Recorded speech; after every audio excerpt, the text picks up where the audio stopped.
The joint session will come to order.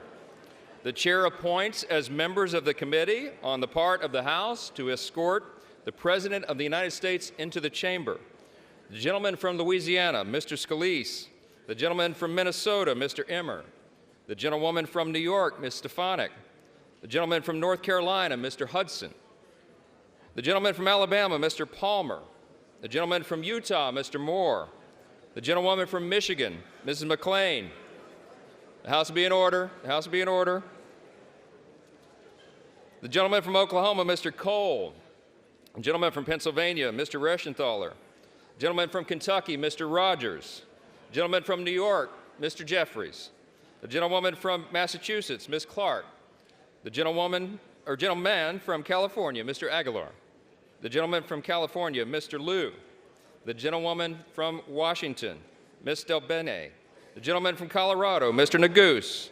The gentlewoman from Illinois, Ms. Underwood. The gentlewoman from Texas, Ms. Escobar. The gentlewoman from Massachusetts, Ms. Trahan. The gentleman from Michigan, Mr. Kildee. The President of the Senate, at the direction of that body, appoints the following senators as members of the committee on the part of the Senate to escort the President of the United States into the House chamber. The Senator from New York, Mr. Schumer. The Senator from Illinois, Mr. Durbin. The Senator from Washington, Mrs. Murray. The Senator from Michigan, Ms. Stabenow. The Senator from Minnesota, Ms. Klobuchar. The Senator from Virginia, Mr. Warner. The Senator from Wisconsin, Ms. Baldwin. The Senator from Kentucky, Mr. McConnell. The Senator from South Dakota, Mr. Thune. The Senator from Wyoming, Mr. Barrasso. The Senator from West Virginia, Mrs. Capito. And the Senator from Iowa, Ms. Ernst.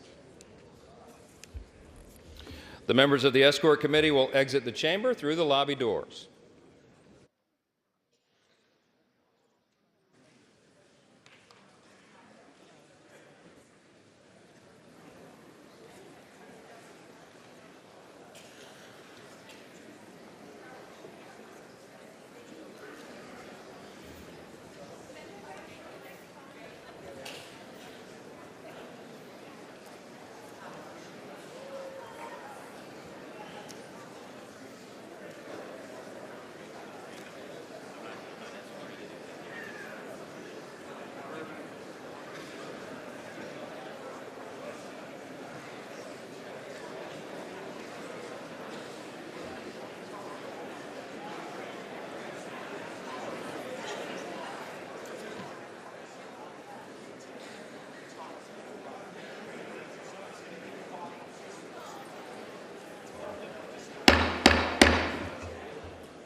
The Dean of the Diplomatic Corps.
Chief Justice and Associate Justices of the Supreme Court.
Mr. Speaker, the President's Cabinet.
Mr. Speaker, the President of the United States.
Good to see you, Mr. President.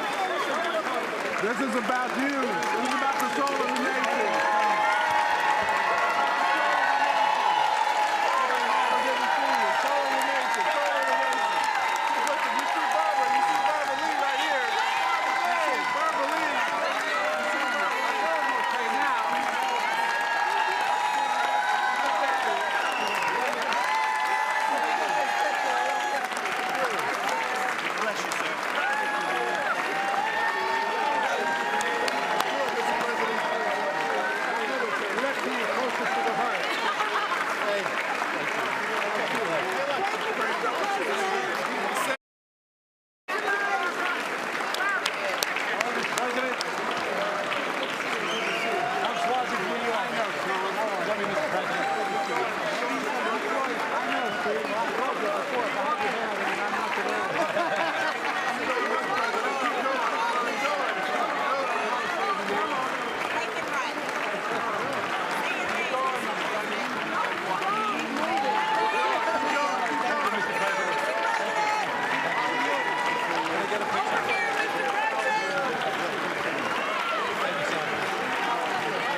This guy has complete integrity.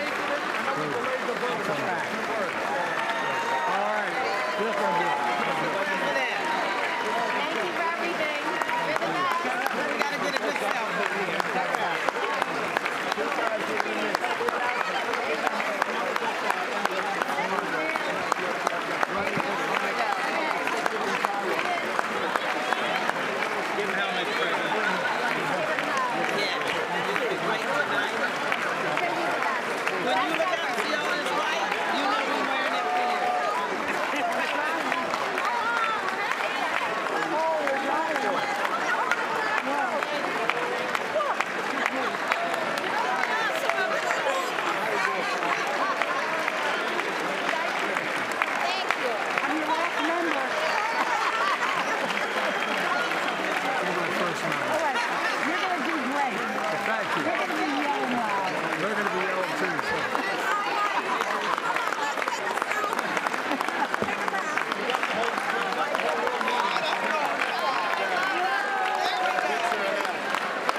see you. God love you. All right, are we going this way? Yes, sir.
Tony.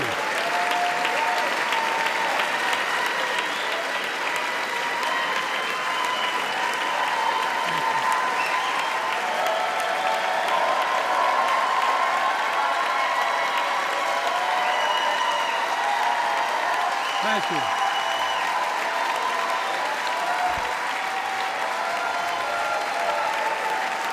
Senator Jill.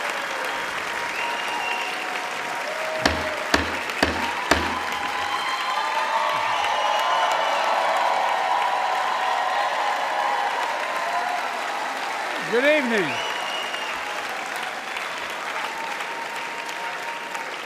Good evening. If I were smart, I'd go home now.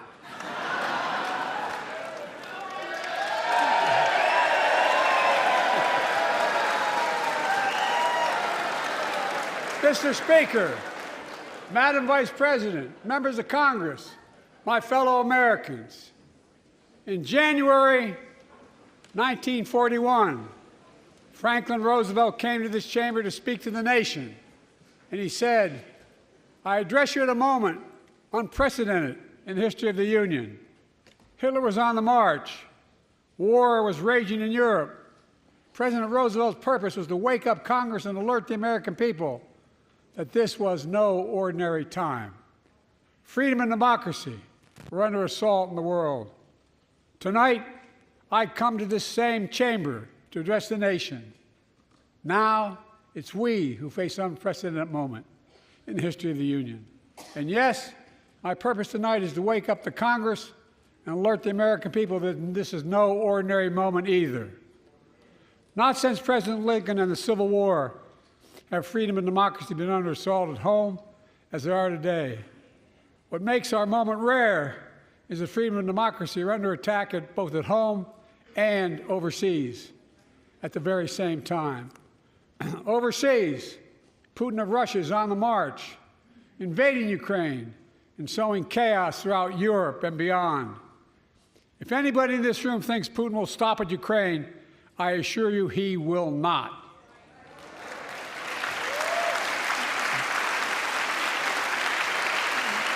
But Ukraine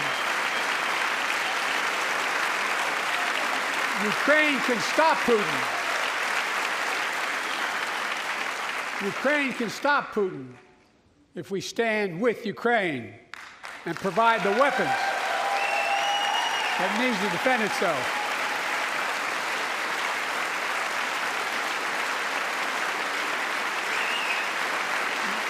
That is all. That is all Ukraine is asking. They're not asking for American soldiers. In fact, there are no American soldiers at war in Ukraine, and I'm determined to keep it that way. But now, assistance to Ukraine is being blocked by those who want to walk away from our world leadership. It wasn't long ago when a Republican president named Ronald Reagan thundered, "Mr. Gorbachev, tear down this wall." Now,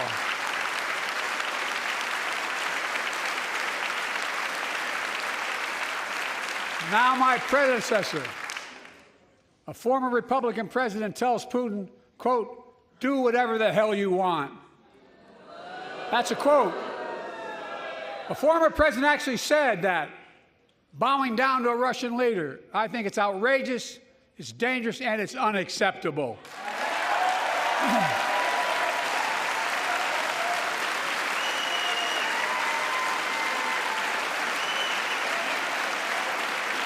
America is a founding member of NATO, the military alliance of democratic nations created after World War II to prevent war and keep the peace.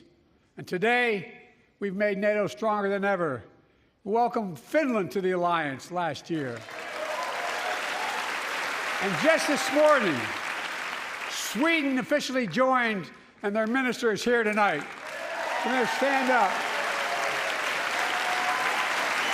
Welcome. Welcome, welcome, welcome.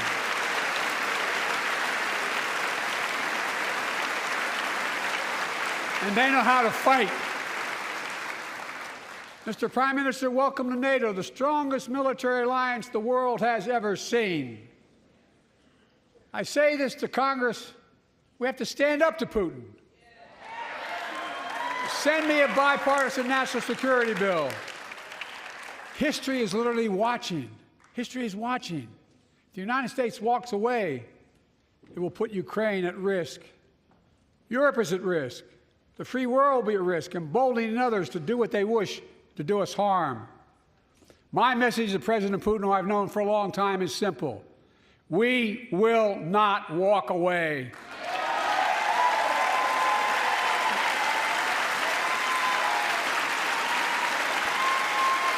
We will not bow down.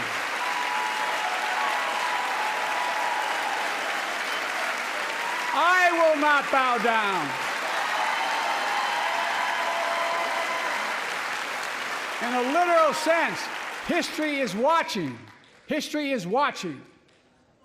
Just like history watched 3 years ago on January 6th, when insurrectionists stormed this very Capitol and placed a dagger to the throat of American democracy. Many of you are here on that darkest of days. We all saw with our own eyes the insurrectionists were not patriots. They'd come to stop the peaceful transfer of power, to overturn the will of the people. January 6th lies about the 2020 election and the plots to steal the election posed a gravest threat to U.S. democracy since the Civil War. But they failed. America stood.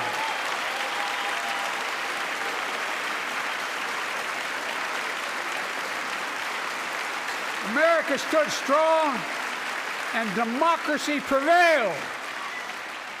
We must be honest. The threat to democracy must be defended. My predecessor and some of you here seek to bury the truth about January 6th. I will not do that. This is the moment to speak the truth and to bury the lies. Here's the simple truth. You can't love your country only when you win.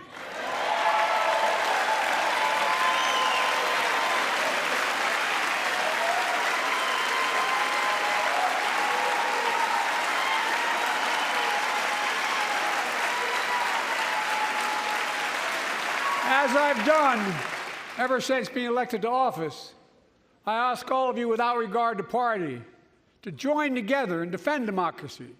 Remember your oath of office of defending against all threats, foreign and domestic.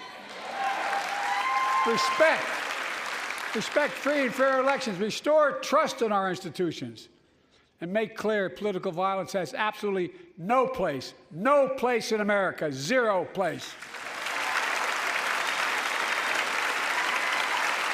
Again, it's not hyperbole to suggest history is watching. We're watching. Your children and grandchildren will read about this day and what we do. History is watching another assault on freedom. Joining us tonight is Latoya Beasley, a social worker from Birmingham, Alabama. 14 months ago, she and her husband welcomed a baby girl thanks to the miracle of IVF. She scheduled treatments to have that second child, but the Alabama Supreme Court shut down IVF treatments across the state, unleashed by a Supreme Court decision overturning Roe v. Wade. She was told her dream would have to wait. What her family had got through should never have happened. Unless Congress acts, it could happen again. So tonight, let's stand up for families like hers. To my friends across the aisle, don't keep this waiting any longer. Guarantee the right to AVF. Guarantee it nationwide.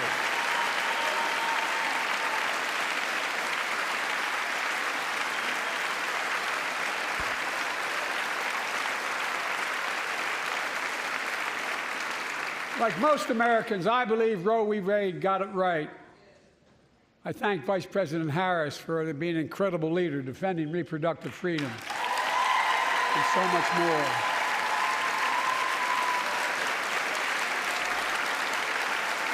Thank you.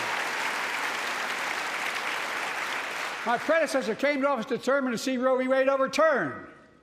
He's the reason it was overturned, and he brags about it. Look at the chaos that has resulted. Joining us tonight is Kate Cox, the wife and mother from Dallas. She's become pregnant again and had a fetus of a fatal condition. Her doctor told Kate that her own life and her ability to have children in the future were at risk if she didn't act.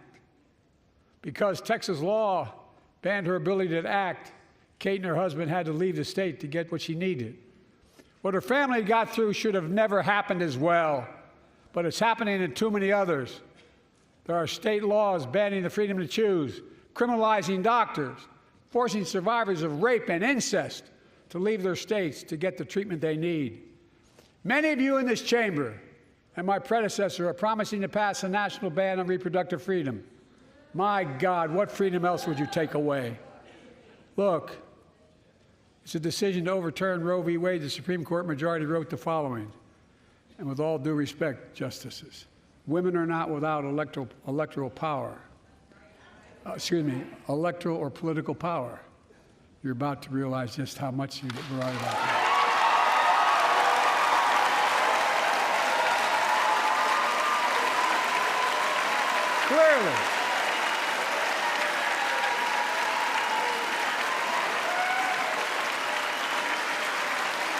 Clearly,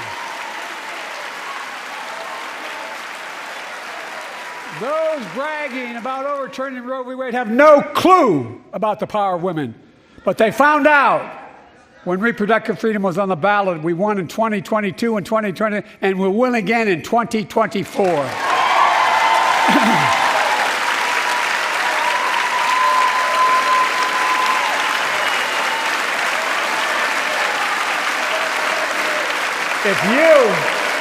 If you, the American people, send me a Congress that supports the right to choose, I promise you, I'll restore Roe v. Wade as the law of the land again.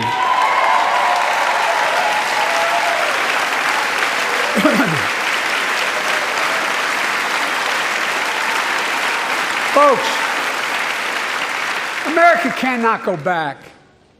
I'm here tonight to show what I believe is the way forward, because I know how far we come. 4 years ago next week, before I came to office, the country was hit by the worst pandemic and the worst economic crisis in a century. Remember the fear, record losses, Remember the spikes in crime and the murder rate, raging virus that took more than 1 million American lives of loved ones, millions left behind. A mental health crisis of isolation and loneliness. A president, my predecessor, failed the most basic presidential duty that he owes to American people, the duty to care. I think that's unforgivable. I came to office determined to get us through one of the toughest periods in the nation's history. We have. It doesn't make news in 1,000 cities and towns.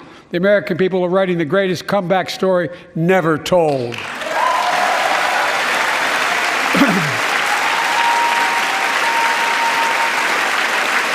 So let's tell the story here. Tell it here and now. America's comeback is building the future of American possibilities, building an economy from the middle out and the bottom up, not the top down, investing in all America, in all Americans, to make sure everyone has a fair shot, and we leave no one behind. The pandemic no longer controls our lives. The vaccines that saved us from COVID are now being used to beat cancer, turning setback into comeback. That's what America does. That's what America does.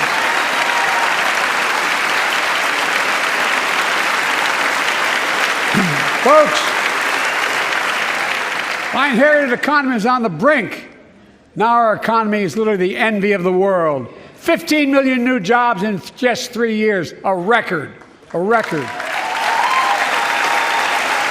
Unemployment at 50-year lows. A record 16 million Americans are starting small businesses, and each one is a literal act of hope. With historic job growth and small business growth for Black and Hispanics and Asian Americans, 800,000 new manufacturing jobs in America and counting. Where is it written we can't be the manufacturing capital of the world? We are, we will. More people have health insurance today. More people have health insurance today than ever before. The racial wealth gap is as small as it's been in 20 years. Wages keep going up, inflation keeps coming down. Inflation has dropped from 9% to 3%, the lowest in the world and tending lower.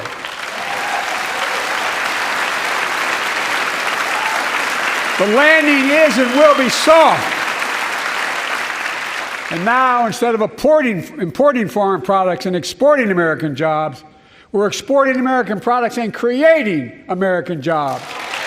Right here in America, where they belong.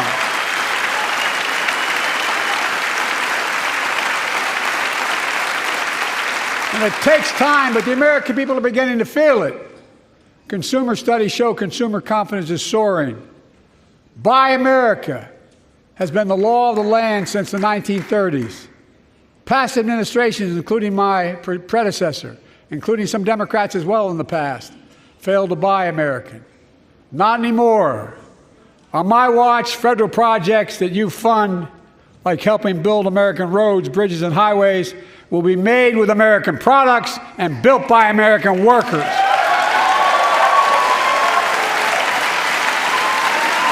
Creating good-paying American jobs.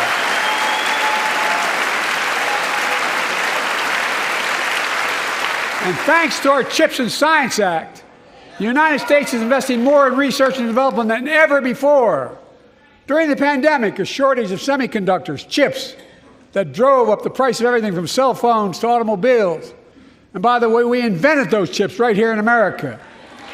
Well, instead of having to import them, private companies are now investing billions of dollars to build new chip factories here in America, creating tens of thousands of jobs. Many of those jobs paying $100,000 a year and don't require a college degree.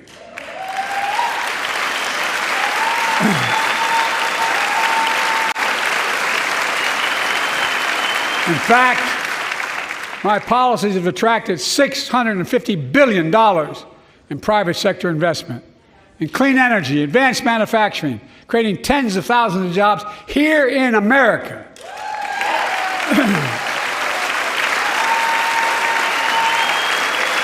And thanks to our bipartisan infrastructure law, 46,000 new projects have been announced all across your communities. And by the way, I noticed some of you strongly voted against it, or they're cheering on that money coming in. I like it. I'm with you.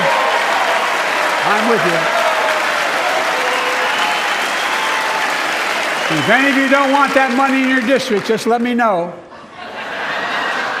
Modernizing our roads and bridges, ports and airports, public transit systems. Removing poisonous lead pipes so every child can drink clean water without risk of brain damage.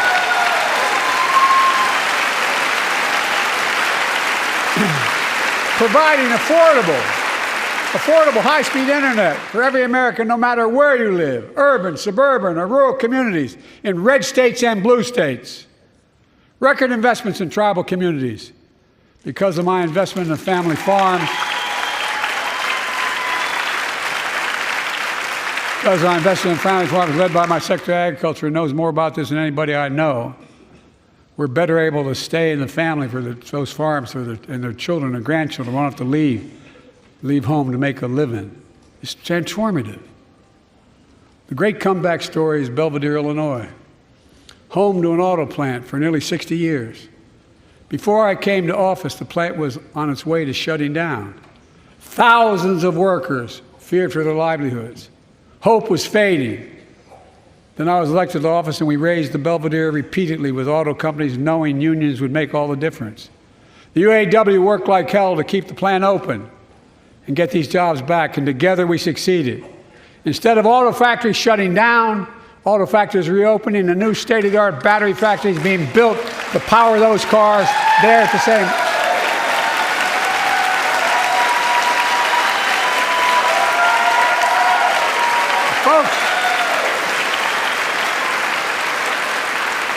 The folks of Belvedere, I say, instead of your town being left behind, your community is moving forward again. Because instead of watching auto jobs of the future go overseas, 4,000 union jobs with higher wages are building the future in Belvedere right here in America.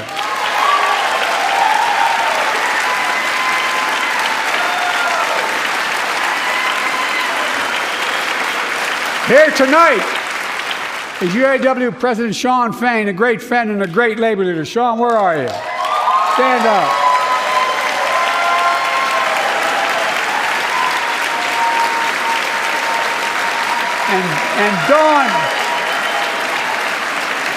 And Dawn Sims, a third-generation worker, UAW worker at Belvedere.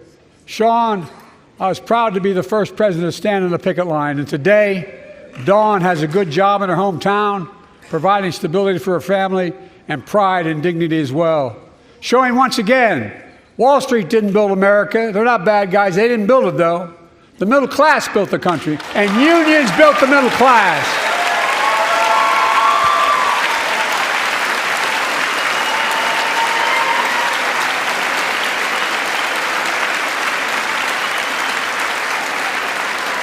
I say to the American people, when America gets knocked down, we get back up. We keep going. That's America.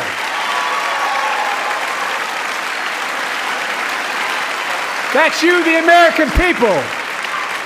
It's because of you America's coming back. It's because of you our future is bright. It's because of you that tonight we can proudly say the state of our union is strong and getting stronger.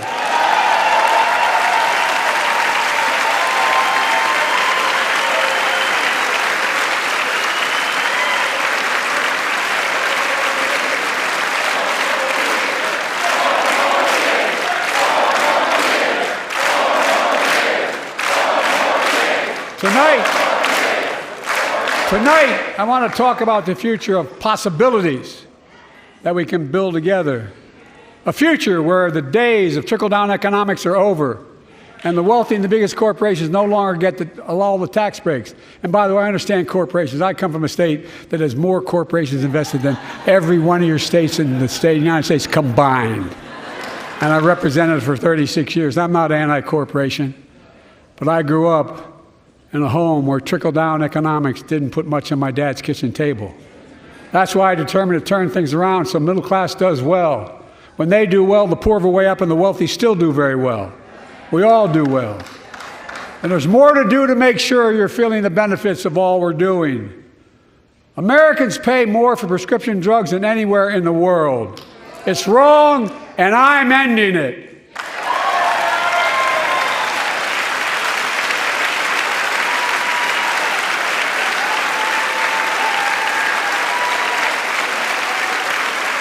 With the law that I proposed and signed, not one of you Republican buddies voted for it. We finally beat Big Pharma. Instead of paying $400 a month or thereabouts for insulin with diabetes, and it only costs $10 to make, they only get paid $35 a month now and still make a healthy profit. And but what to do next? I want to cap the cost of insulin at $35 a month for every American who needs it. Everyone.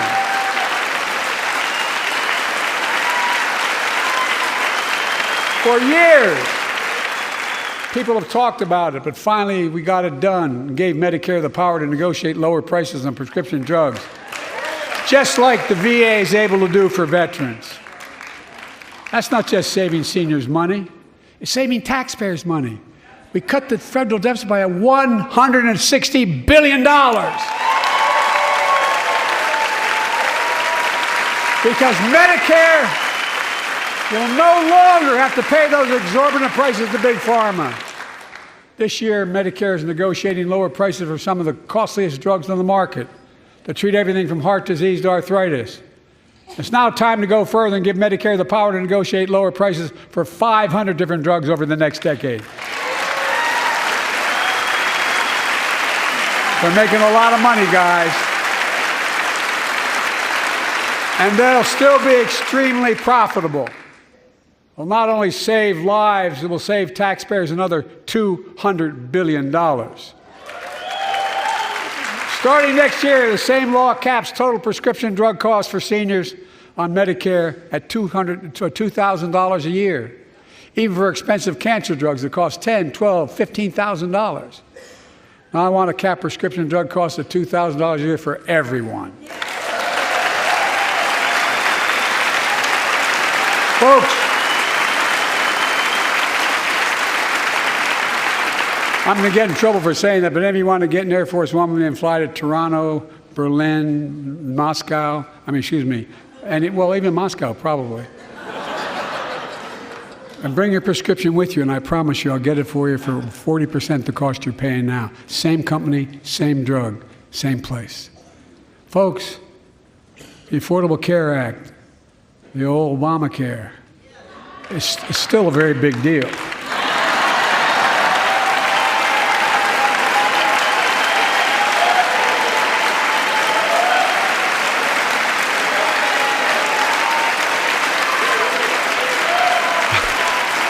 Over 100 million of you can no longer be denied health insurance because of pre-existing condition. But my predecessor, and many in this chamber, want to take this prescription drug away by repealing the Affordable Care Act. I'm not going to let that happen. We stopped you 50 times before, and we'll stop you again. In fact, I'm not only protecting it, I'm expanding it. They enacted tax credits of $800 per person per year, reduce health care costs for millions of working families. That tax credit expires next year. I want to make that savings permanent.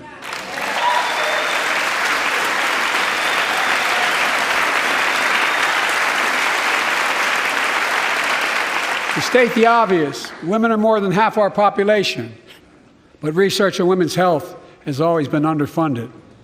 That's why we're launching the first ever White House initiative on women's health research, led by Jill, doing an incredible job as First Lady.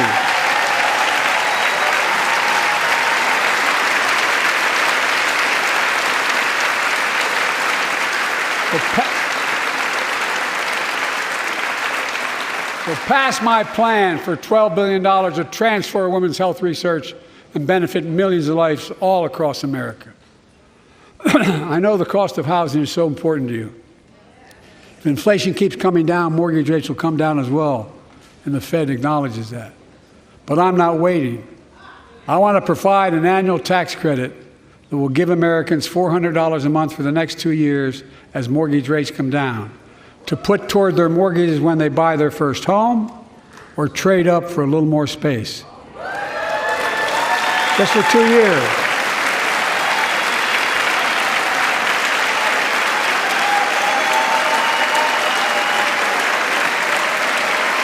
And my administration is also eliminating title insurance on federally backed mortgages. When you refinance your home, you can save $1,000 or more as a consequence. For millions of renters, we're cracking down on big landlords who use antitrust law, who break antitrust laws by price fixing and driving up rents. We've cut red tape so builders can get federally financing, which is already helping build a record 1.7 million new housing units nationwide. Now pass and build and renovate 2 million affordable homes and bring those rents down.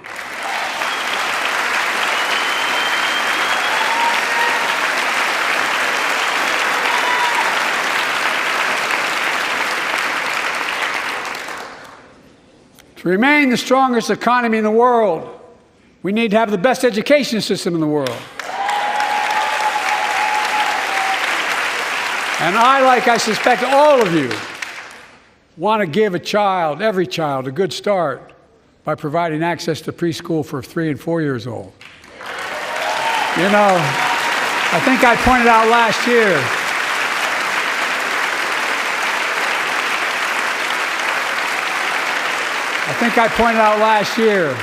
that children coming from broken homes where there's no books, they're not read to, not spoken to very often, start school, kindergarten or first grade, having heard 1 million fewer words spoken.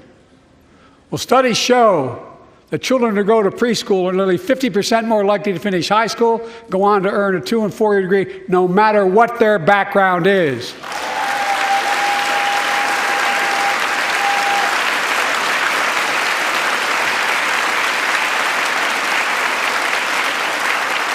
I met a year and a half ago with the leaders of the Business Roundtable.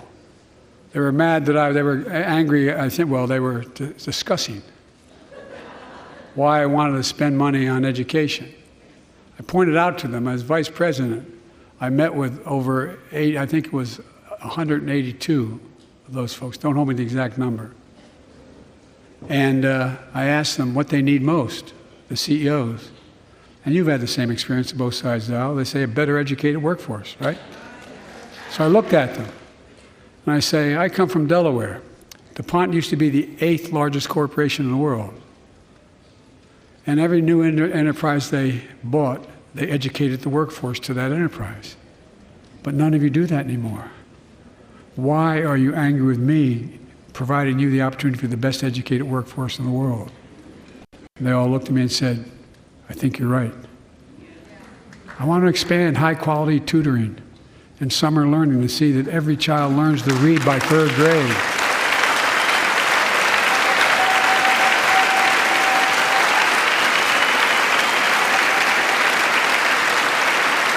I'm also connecting local businesses and high schools so students get hands-on experience and a path to a good-paying job, whether or not they go to college. And I want to make sure the college is more affordable. Let's continue increasing the Pell Grants to working and middle-class families and increase record investments in HBCUs and minority-serving institutions, including Hispanic institutions.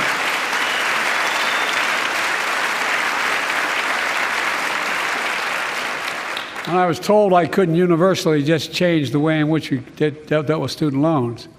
I fixed 2 student loan programs that already existed to reduce the burden of student debt for nearly 4 million Americans, including nurses, firefighters, and others in public service. Like Keenan Jones, a public educator from Minnesota, who's here with us tonight. Keenan, where are you? Keenan, thank you. He's educated hundreds of students so they can go to college Now he's able to help, after debt forgiveness, get his own daughter to college.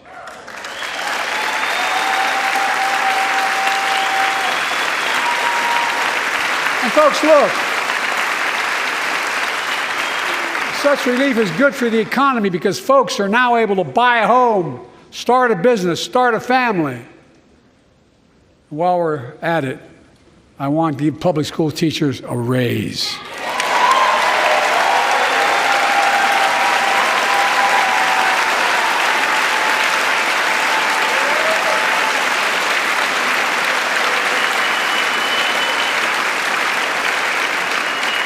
And by the way, the first couple of years, we cut the deficit.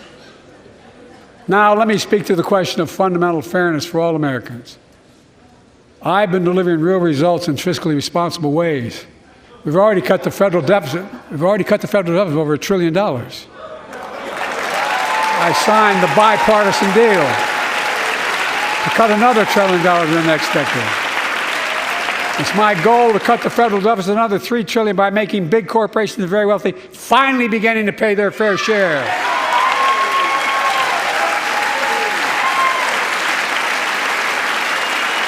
Look, I'm a capitalist. If you want to make or can make $1 million or millions of bucks, that's great. Just pay your fair share in taxes. A fair tax code is how we invest things to make this country great. Healthcare, education, defense, and so much more. But here's the deal.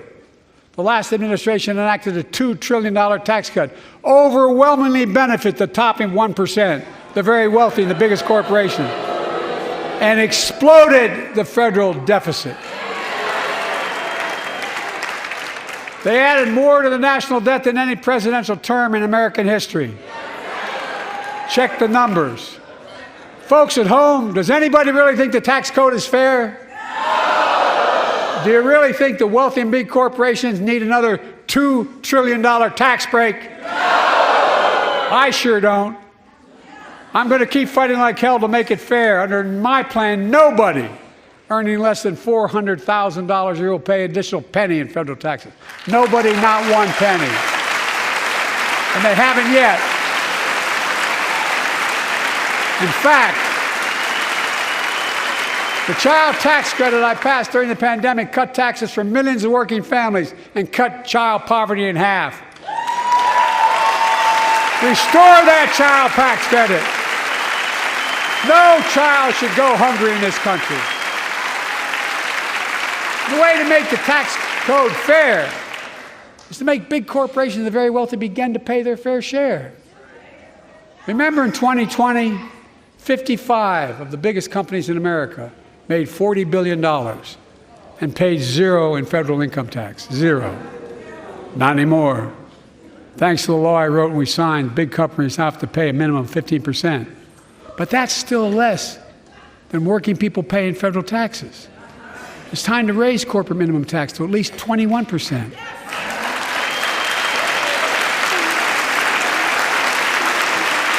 So every big corporation finally begins to pay their fair share. I also want to end tax breaks for big pharma, big oil, private jets, massive executive pay when it's only supposed to be $1 million that could be deducted. They can pay them $20 million if they want, but deduct $1 million. End it now. You know, there are 1,000 billionaires in America. You know what the average federal tax is for those billionaires? No. They're making great sacrifices, 8.2%. That's far less than the vast majority of Americans pay. No billionaire should pay a lower federal tax rate than a teacher, a sanitation worker, or a nurse.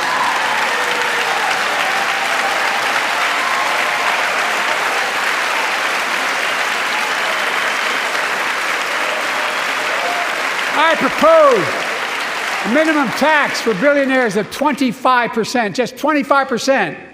You know what that would raise? That would raise $500 billion over the next 10 years. And imagine what that could do for America. Imagine a future with affordable child care. Millions of families can get what they need to go to work to help grow the economy. Imagine a future with paid leave, because no one should have to choose between working and taking care of their sick family member. Imagine the future of home care and elder care and people living with disabilities so they can stay in their homes and family caregivers can finally get the pay they deserve. Tonight, let's all agree once again to stand up for seniors. Many of my friends on the other side of the aisle want to put Social Security on the chopping block. If anyone here tries to cut Social Security, Medicare, or raise the retirement age, I will stop you.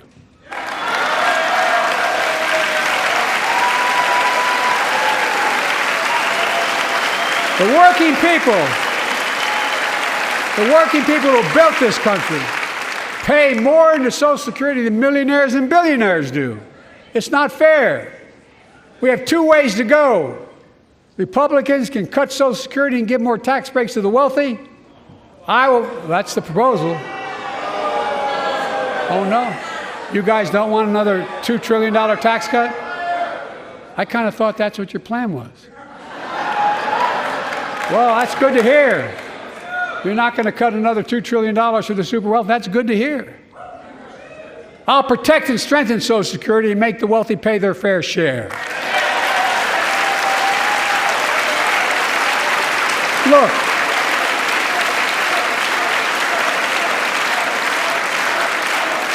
too many corporations raise prices to pad their profits, charging more and more for less and less.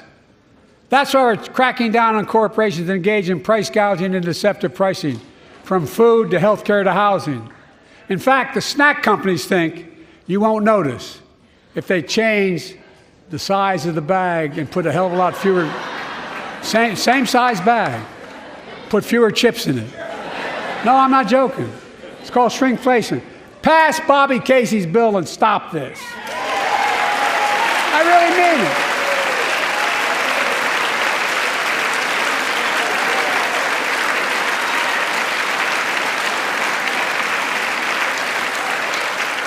You probably all saw that commercial on Snickers bars.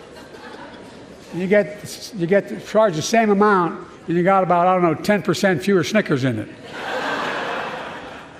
Look, I'm also getting rid of junk fees. Those hidden fees at the end of your bill that are there without your knowledge.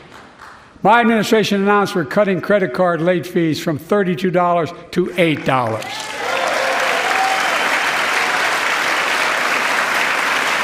Banks and credit card companies are allowed to charge what it costs them to instigate the collection. And that's more a hell of a lot like $8 and 30-some dollars. They don't like it. The credit card companies don't like it. But I'm saving American families $20 billion a year with all the junk fees I'm eliminating. Folks at home, that's why the banks are so mad. It's $20 billion in profit. I'm not stopping there. My administration has proposed rules to make cable, travel, utilities, and online ticket sellers tell you the total price up front so there are no surprises. It matters. It matters. And so does this. In November, my team began serious negotiation with a bipartisan group of senators. The result was a bipartisan bill with the toughest set of border security reforms we've ever seen. Oh, you don't think so? Oh, you don't like that bill, huh? That conservatives got together and said it was a good bill? I'll be darned. That's amazing. That bipartisan bill would hire 1,500 more security agents and officers, 100 more immigration judges to help tackle the backload of 2 million cases, 4,300 more asylum officers, and new policies so they can resolve cases in 6 months instead of 6 years now.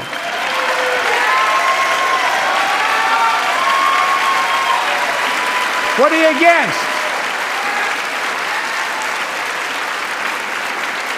100 more high-tech drug detection machines to significantly increase the ability to screen and stop vehicles smuggling fentanyl into America. That's killing thousands of children. This bill would save lives and bring order to the border. It will also give me and any new president new emergency authority to temporarily shut down the border when the number of migrants at the border is overwhelming. The Border Patrol Union has endorsed this bill. The Federal Chamber of Commerce is, yeah. You're saying low. Look at the facts. I know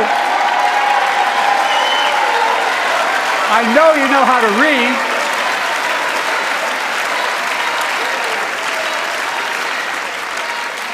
I believe that given the opportunity for a majority in the House and Senate would endorse the bill as well, a majority right now. But unfortunately, politics has derailed this bill so far. I'm told my predecessor called members of Congress in the Senate to demand they block the bill. He feels political win, he viewed it as a political win for me and a political loser for him. It's not about him, it's not about me. I'd be a winner. Not really.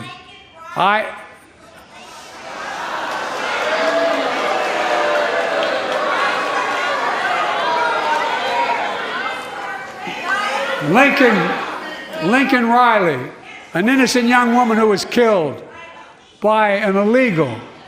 That's right. But how many of thousands of people being killed by illegals? To her parents, I say, my heart goes out to you, having lost children myself. I understand.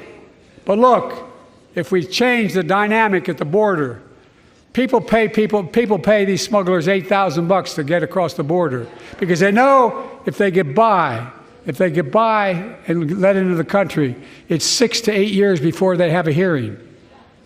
And it's worth taking the chance of the $8,000. But if it's only 6 weeks, the idea is it's highly unlikely that people will pay that money and come all that way knowing that they'll be able to be kicked out quickly. Folks, I would respectfully suggest my Republican friends owe it to the American people, get this bill done. We need to act now.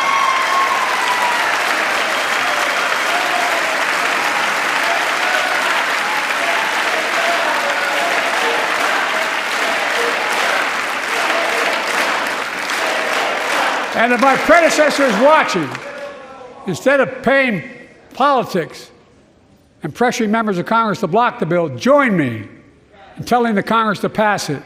We can do it together. But that's what here's what he will not do. I will not demonize immigrants saying they are poison in the blood of our country. I will not separate families. I will not ban people because of their faith. Unlike my predecessor on my first day in office, I introduced a comprehensive bill to fix our immigration system. Take a look at it. It has all these and more. Secure the border. Provide a pathway to citizenship for dreamers. And so much more. But unlike my predecessor, I know who we are as Americans. We're the only nation in the world with a heart and soul that draws from old and new. Home to Native Americans, whose ancestors have been here for thousands of years. Home to people of from every place on earth. They came freely. Some came in chains. Some came when famine struck, like my ancestral family in Ireland. Some to flee persecution, to chase dreams that are impossible anywhere but here in America. That's America. And we all come from somewhere, but we're all Americans.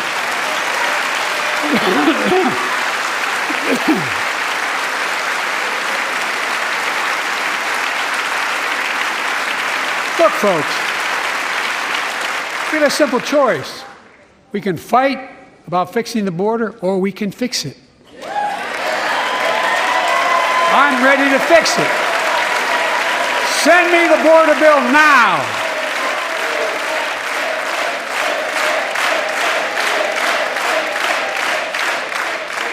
A transformational moment in history happened 59 years ago today in Selma, Alabama. Hundreds of foot soldiers for justice marched across the Edmund Pettus Bridge, named after the Grand Dragon of the Ku Klux Klan, to claim their fundamental right to vote. They were beaten, they were bloody, and left for dead. Our late friend and former colleague, John Lewis, was on that march. We miss him.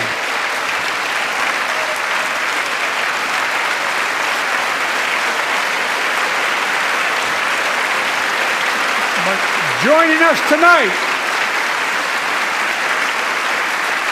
are other marchers, both in the gallery and on the floor, including Betty Mae Fikes, known as the voice of Selma.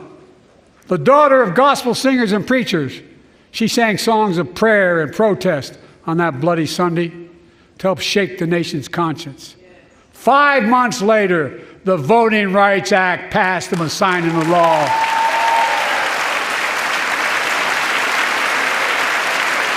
Thank you. Thank you, thank you, thank you.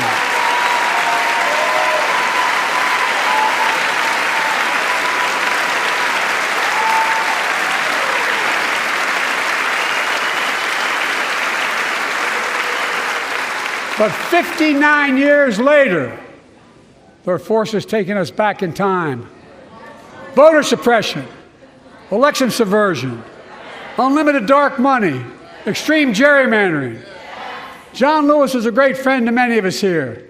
But if you truly want to honor him and all the heroes who marched with him, then it's time to do more than talk.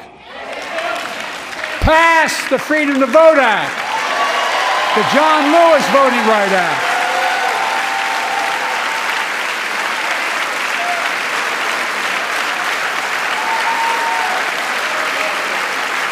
And stop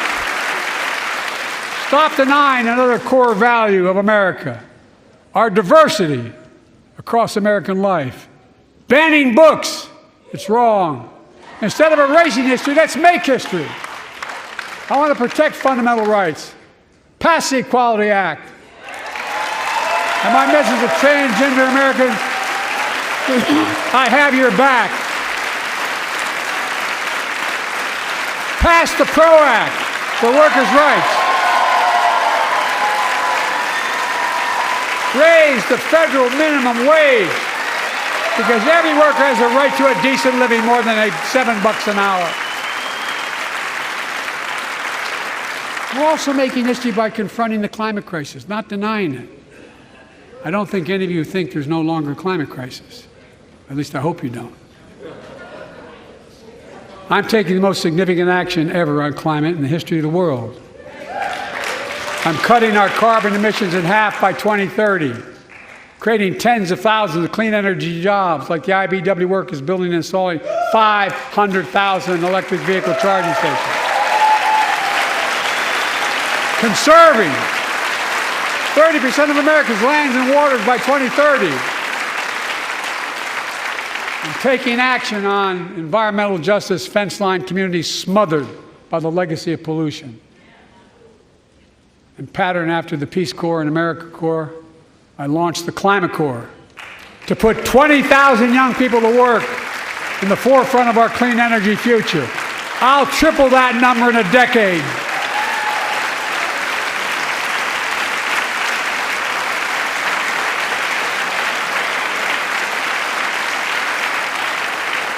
To state the obvious, all Americans deserve the freedom to be safe. And America is safer today than when I took office. The year before I took office, murder rates went up 30%. 30% they went up. The biggest increase in history. It was then, through my American Rescue Plan, which every American voted against, I might add, we made the largest investment in public safety ever. Last year, the murder rate saw the sharpest decrease in history. Violent crime fell to one of its lowest levels in more than 50 years. But we have more to do. We have to help cities invest in more community police officers, more mental health workers, more community violence intervention. Give communities the tool to crack down on gun crime, retail crime, and carjacking. Keep building trust, as they've been doing by taking executive action on police reform and calling for it to be the law of the land. Directing my cabinet to review the federal classification of marijuana and expunging thousands of convictions for the mere possession, because no one should be jailed for simply using or have it on their record. Take on crimes of domestic violence. I'm ramping up the federal enforcement of the Violence Against Women Act that I proudly wrote when I was a senator, so we can finally finally end the scourge against women in America.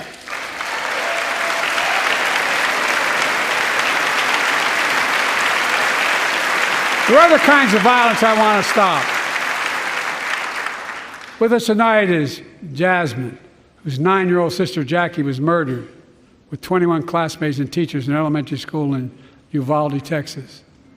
Very soon after that happened, Jill and I went to Uvalde for a couple of days. We spent hours and hours with each of the families. We heard their message, so everyone in this room, in this chamber, could hear the same message. The constant refrain, and I was there for hours meeting with every family. They said, do something. Do something. Well, I did do something by establishing the first ever Office of Gun Violence Prevention in the White House, that the Vice President is leading the charge. Thank you for doing it.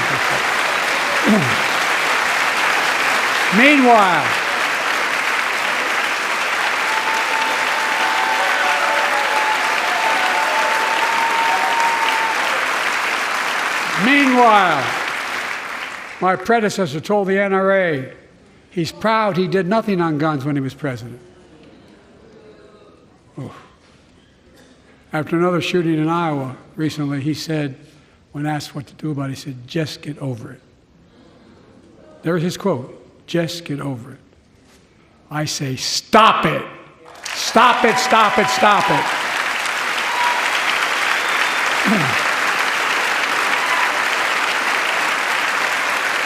I'm proud we beat the NRA when I signed the most significant gun safety law in nearly 30 years because of this Congress. We now must beat the NRA again. I'm demanding a ban on assault weapons and high-capacity magazines. Pass universal background checks. None of this. I taught the Second Amendment for 12 years. None of this violates the Second Amendment or vilifies responsible gun owners. You know, as we manage challenges at home, we're also managing crises abroad, including in the Middle East. I know the last 5 months have been gut-wrenching for so many people, for the Israeli people, for the Palestinian people, and so many here in America.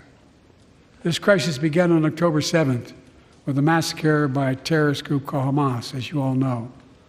1,200 innocent people, women and girls, men and boys, slaughtered after enduring sexual violence. The deadliest day for the Jewish people since the Holocaust. And 250 hostages taken. Here in this chamber tonight are families whose loved ones are still being held by Hamas. I pledge to all the families that we will not rest until we bring every one of your loved ones home. We also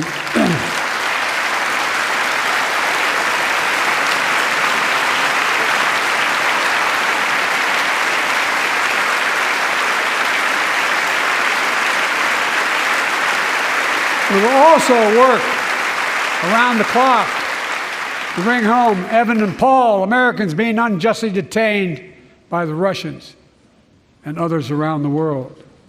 Israel has the right to go after Hamas. Hamas ended this conflict by releasing hostages, laying down arms, could end it by releasing the hostages, laying down arms, and surrendering those responsible for October 7th.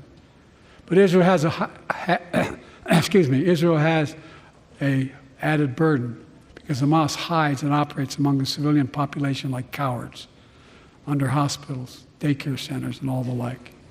Israel also has a fundamental responsibility, though, to protect innocent civilians in Gaza.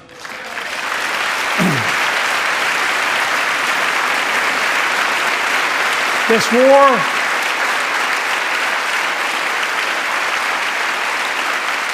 has taken a greater toll on innocent civilians than all previous wars in Gaza combined.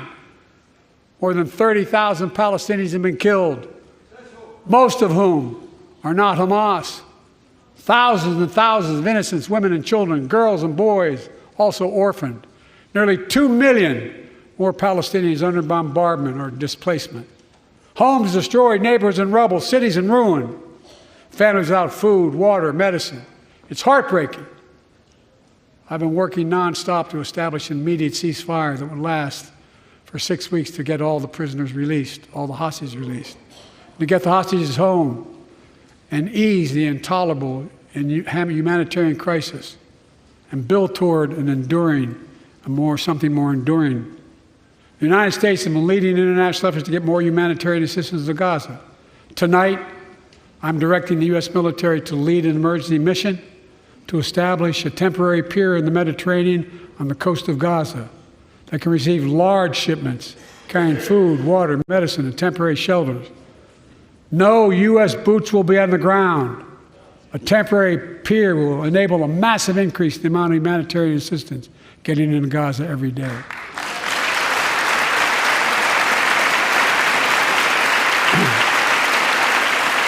And Israel must do its part.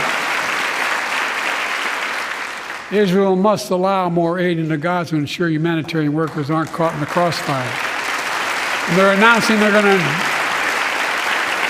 to have a crossing in northern Gaza. To the leadership of Israel, I say this: humanitarian assistance cannot be a secondary consideration or a bargaining chip. Protecting and saving innocent lives has to be a priority. As we look to the future, the only real solution to the situation is a two-state solution over time.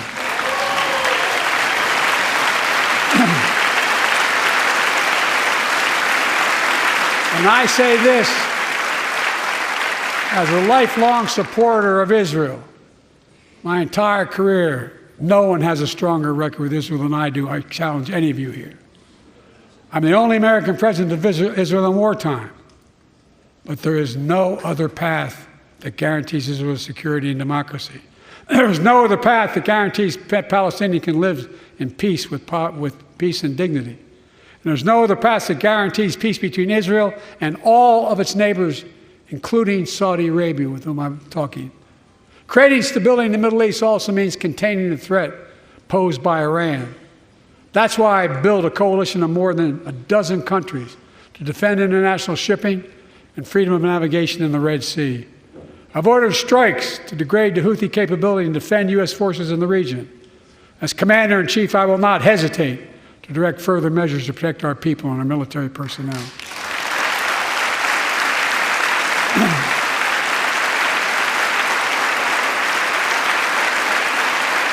For years, I've heard many of my Republican and Democratic friends say that China is on the rise and America's falling behind. They've got it backwards.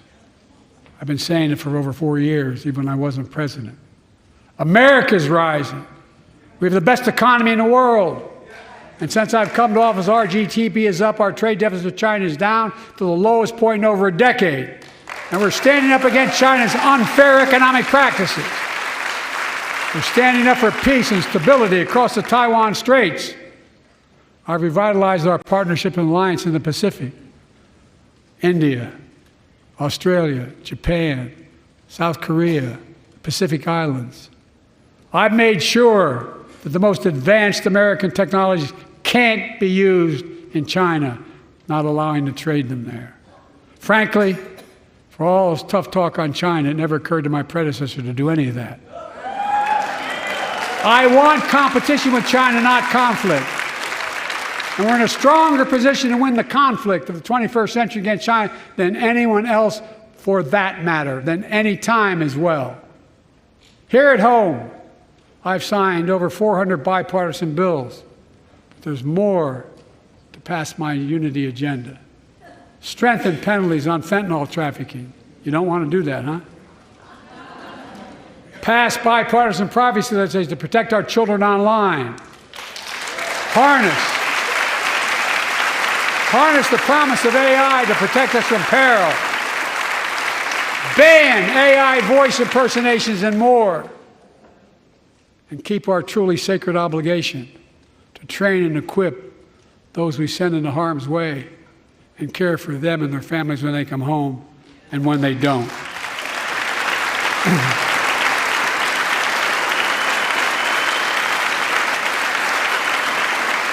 That's why the song Support and Help of Dennis and the VA, I signed the PACT Act.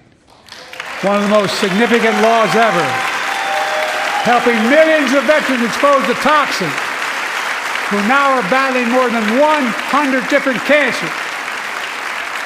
Many of them don't come home, but we owe them and their families support.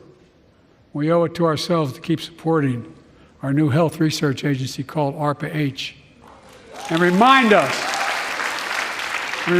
that we can do big things like end cancer as we know it, and we will.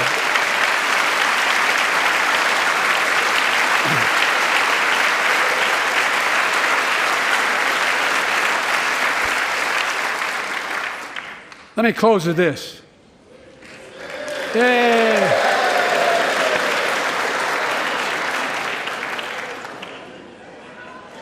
I know you don't want to hear any more, Lindsay, but I got to say a few more things.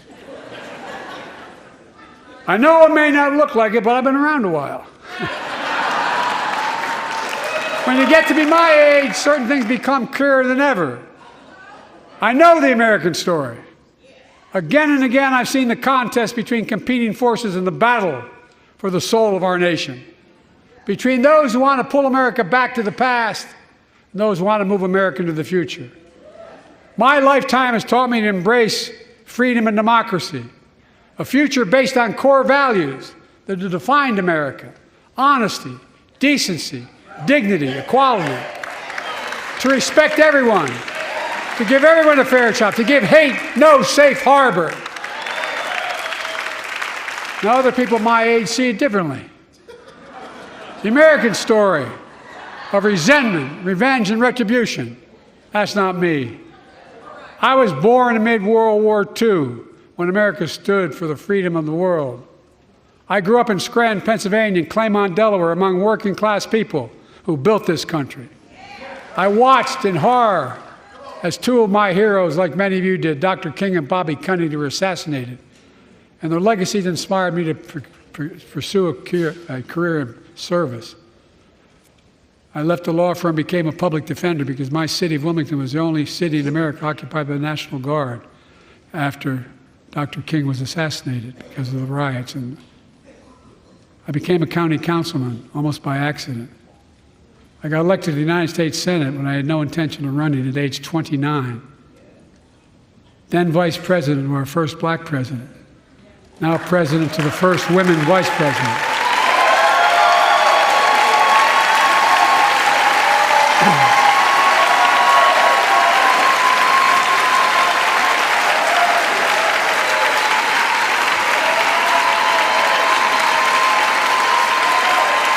In my career, I've been told I was too young.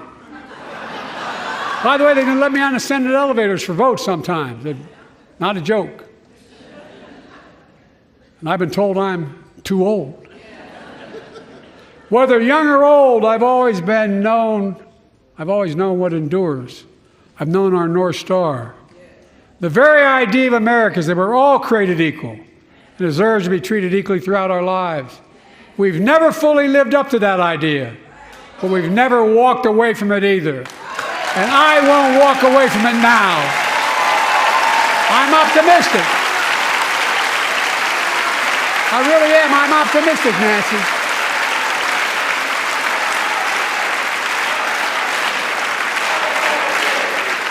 My fellow Americans, the issue facing our nation isn't how old we are, it's how old are our ideas. Hate, anger, revenge, retribution are the oldest of ideas. But you can't lead America with ancient ideas that only take us back. You lead America, the land of possibilities. You need a vision for the future and what can and should be done. Tonight you've heard mine. I see a future where defending democracy, you don't diminish it.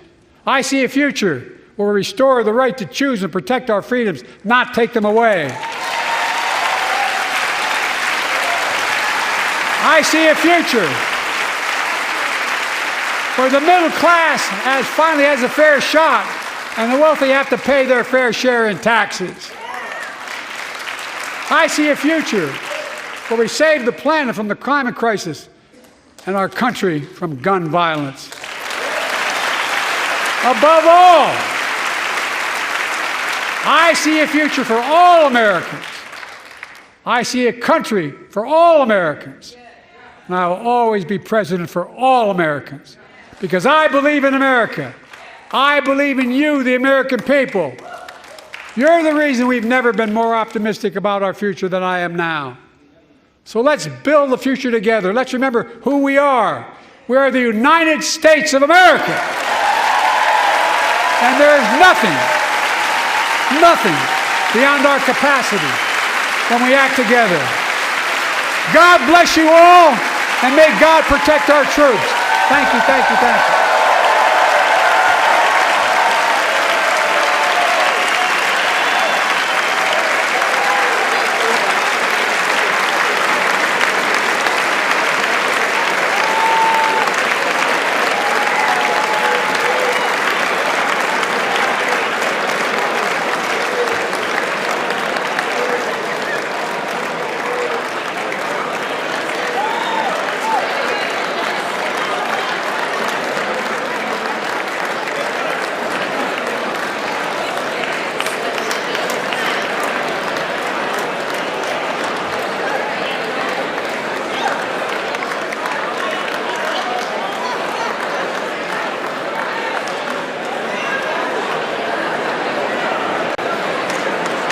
Bobby, I didn't embarrass you, did I?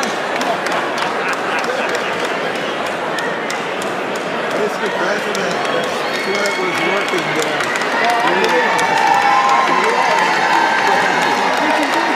Absolutely. Thank you for making me the final too. That's why I'm working so hard to raise money to help. Thank you. We're going to get it back. Baptist preacher tonight. I'll tell you what. You were the Baptist preacher tonight. I'll tell you what Jim Eason once said to me. He said, what did old Jim Eason do for you, Delaware? I said, Mr. Chairman, someplace you'd help and someplace you'd hurt. He looked at me and said, I'll come and campaign for you again. Whichever helps you. Come on now. Great job.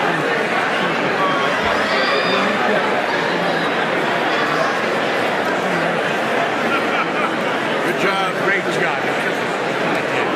Great job. Be lively. That was a sermon tonight. Thank you, man. The hell is very nice. Good to see you. Thanks. Great job. Thank you. You knocked it out of the park. Great work. So well. You know, there's no T in Spanish. Great job, Mr. President. You guys are the best. We're going to get that halftime. That was great so y'all can get in there. Slowly. Let me see you. I'm with you. By the way, I've been in constant contact with them. Here's what I worry about with Ukraine. If we pull away, the rest of Europe's going to pull away. They're looking for us. And if we say something on the phone, I spend around 190 hours dealing with them.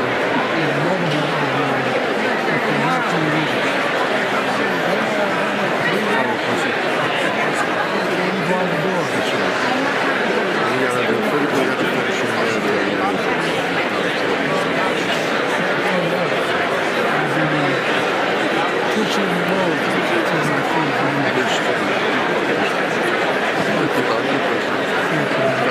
We're going to get a deal done on Ukraine. We have to. Yes. There's no. Good job on the morning. Thank you. Thank you. Thank you. Thank you. Look, you give me accountability. Oh yeah, I'm sticking with it. No, I really mean it. No, really. Thank you, sir. And this guy with you does too. Oh yeah, he does. Good. It was amazing. You did a good job. You were right on. Yeah, you were on fire. You were on fire. Nobody's going to talk about cognitive impairment now. Yeah, you were on fire. I kind of wish sometimes there was cognitive impairment. You did well. Very good. I'm working real hard.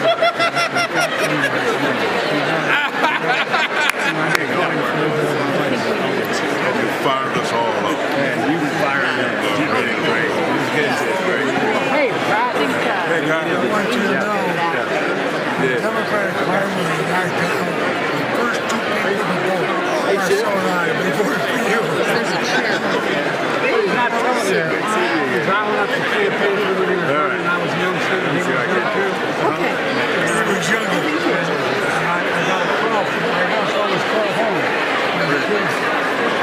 see if I can get out of the way. And I get out of the way so y'all can take that.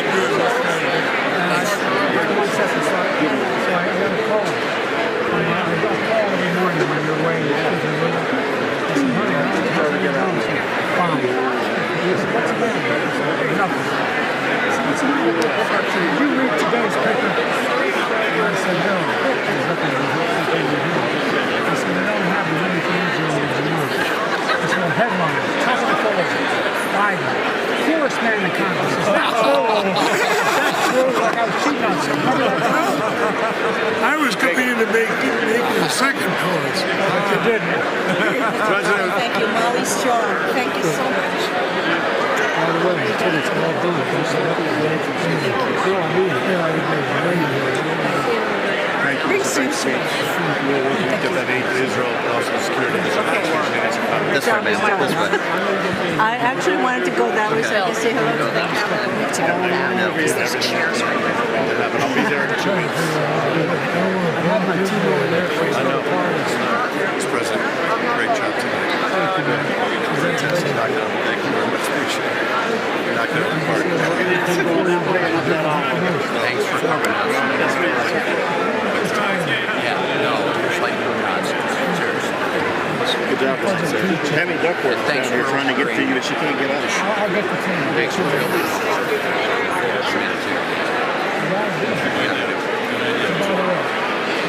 Mr. President.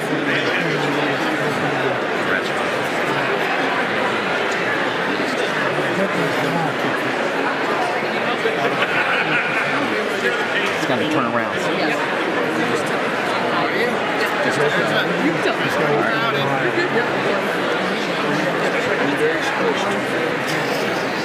Hey, man, then we can swap with you. How about that? Sorry about that.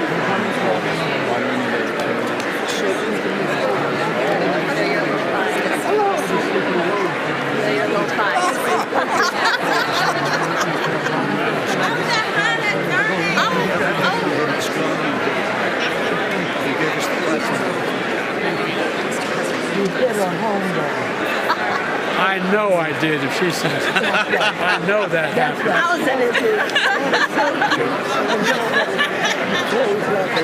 We're walking this way, so we're going that way? Yep, we're going this way right here. 3 steps back. Go back. Thank you, guys. Adam, do you got any space behind you? Nope.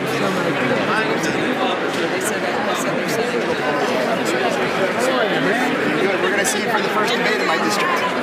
Texas State. Right where LBJ's statue stands. Come say hello to Senator Duckworth. She and I led the House first Senate bill on our behalf.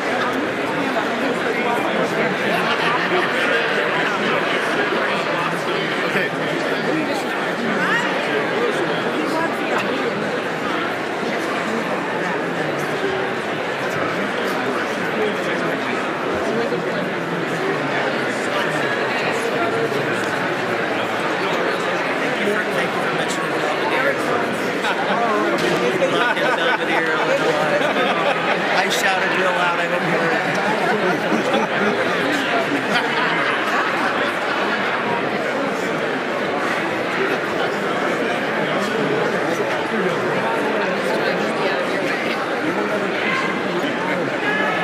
There you go. You know, you had to come back to Pennsylvania, back to the Lehigh Valley. They loved you. They loved you there. I know. You don't have to tell me. I know. I know you think you're in the prettier. You have the prettier part. Well, we can agree. Got the speech.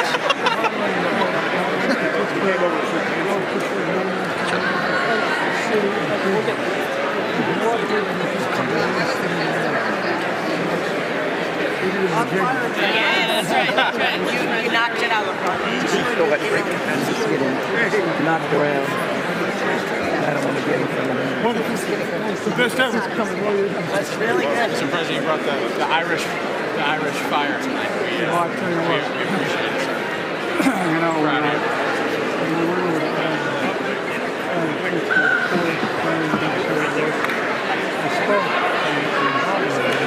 I was there, Mr. President. It was incredible.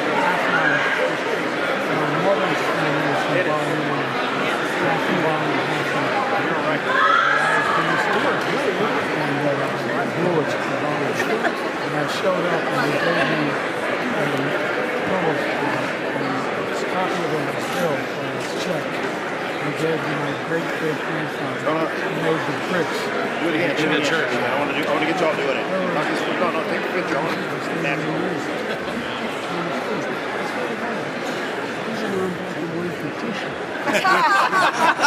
We're going to get you to the Indy 500.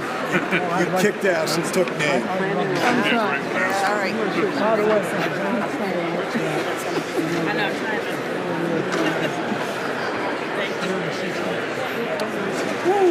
I bet that torque is, come on.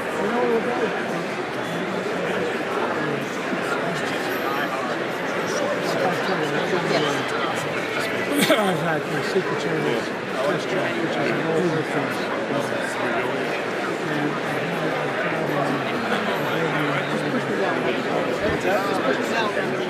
You're not my wife.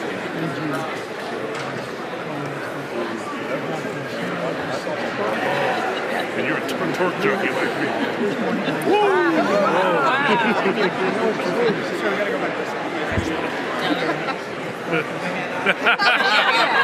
He's afraid you're going to get in the car.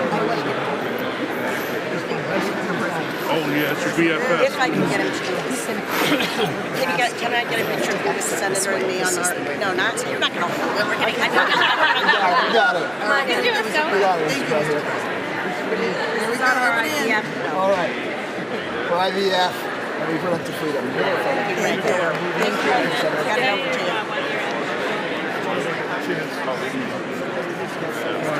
We'll try to get out of here.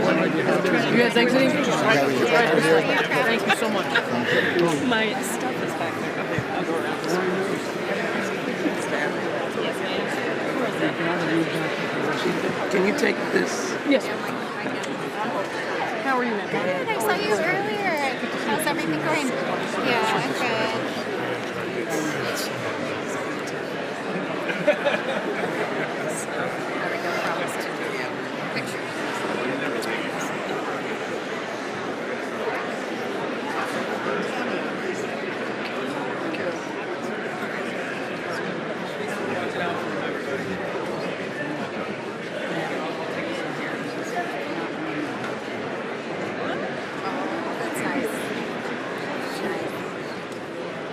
Where is she? Maybe I can find a way to see her.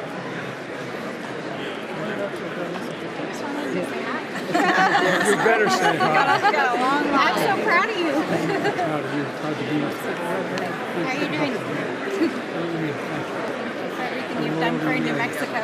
So much. Yes. You knocked it out of the park. Yes, It's amazing. you did I'm getting texts from everybody at home watching me saying, wow. Jumping up and down.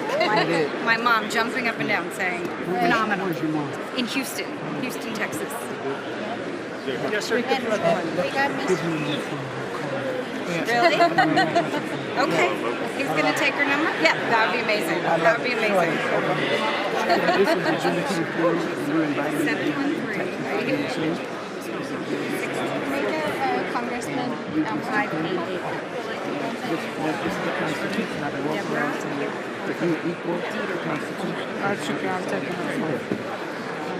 I'm good. How are you? Long time no see. So I'm going to try right here. Oh my gosh. Yes, sir.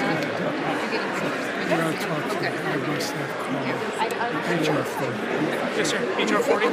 Great. Phil Jackson. Thank you. You kidding? Congressman, should we take a photo right here? Right here. There we go. Excellent. Sounds good. Excellent. Did you get a signing? I did. I got multiple. Thank you. Thank you. Excellent. We appreciate you. I'm out of your life and out of your world. Right this way. Thank you. I have stuff back here that I have to do. Right, I think around is probably best. It's a great picture for Governor She's going to be the governor of Virginia. For the governor's dad.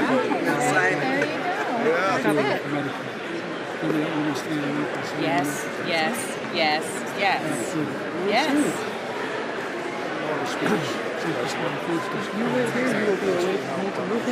Yes. Okay. Yes. I'm happy to do my part. I was in Kiev 2 Saturdays. Very strong message. Right on. You gotta get this done.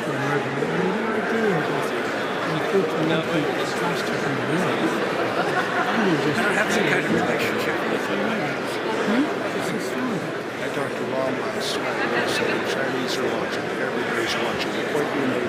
so world's watching.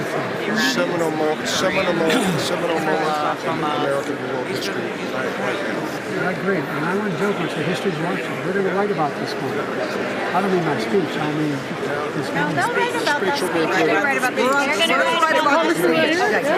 Good to see you. Dave Amo from Rhode Island. Good to I'll see be here. I didn't get you guys off. I was happy you're here, little man. Congressman, if you go to the aisle. My 12-year-old referred to you as her BFF. I sent a photo and she said, oh, it's my BFF. Do me a favor. And she said, don't forget to tell him he invited me to the White House. Well, I did. You did. Oh, I know. Well.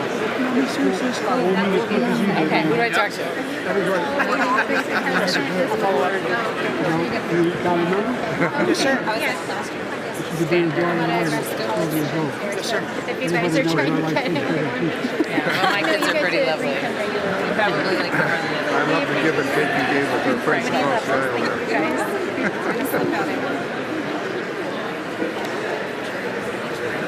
Mr. President, former Congressman from Detroit, and what you've accomplished for those people is sensational. It really is.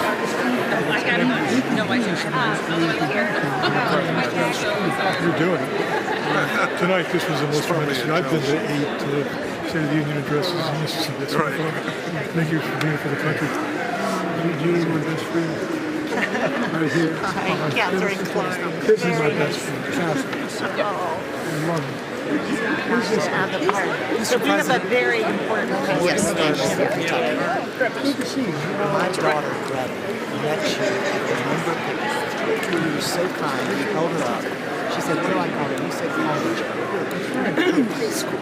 On President's Day, had them paint pictures, and she has insisted that I give you the painting. She painted a view. By the way, am I here tomorrow? Yes, sir. Where are you tomorrow? I'm here in Columbus. My wife's outside, so you might see If you have a chance, come over to the Oval. We'll give you a time. I frame all this Well, she is enamored with you, and it makes parenting hard because you said call her Joe. We say President Biden. She Joe is good enough. Okay, so give me your time. Yes, sir. I'll put on the back. The information coming out. Thank you. Mr. President, you kicked ass. That was so You know, I could. Simply was. No, you're good, Admiral Faye. I got you. I know you are, ma'am.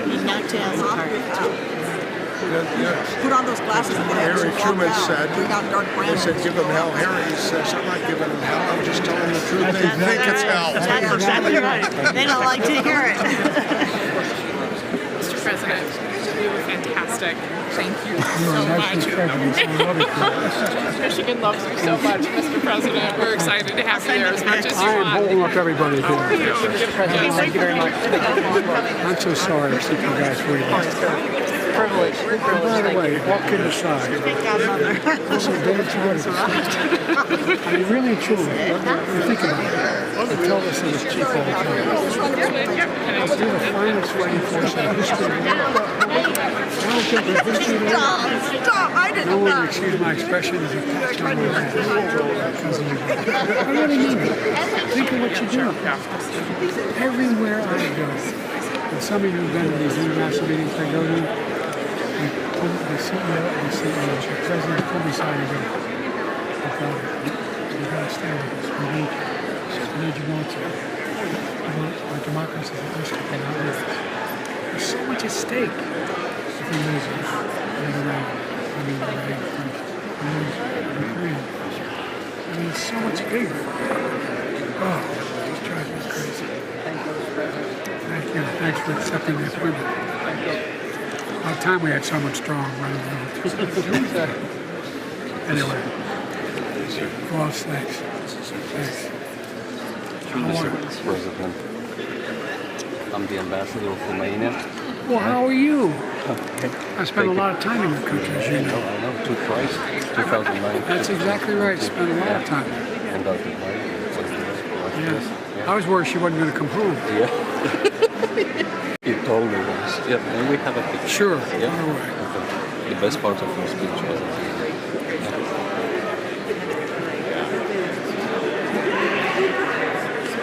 Thank you. Thank you, sir. Sir. Mr. President. Thank you. Very nice to see you, sir. Thank you. I keep telling these guys they work in his pets.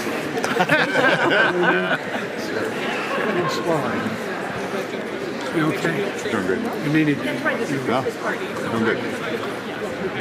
Am I going? Which way am I going? This way. Right here. Right here. You know which way am I going? And then right this way. So we're going to go up right there. Okay, all right. Okay, well, I'll tell you what. Give this to my assistant and then we'll call and see. We're just going to follow the Sergeant of Arms this way, sir. Now we've got Yep. Congressman Frank Irving from Washington.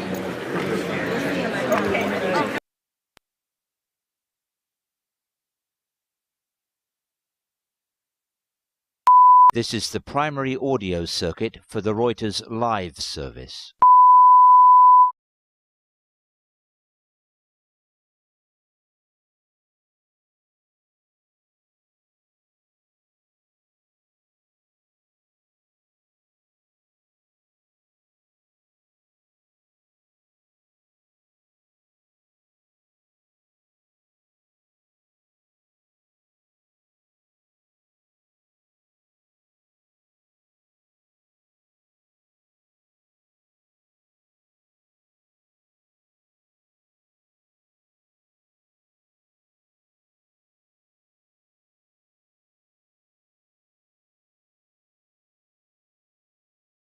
Conversations. It's where we make hard decisions. It's where we share the good, the bad, and the ugly of our days. It's where we laugh together, and it's where we hold each other's hands and pray for God's guidance. And many nights, to be honest, it's where Wesley and I worry. I know we're not alone. And so tonight, the American family needs to have a tough conversation.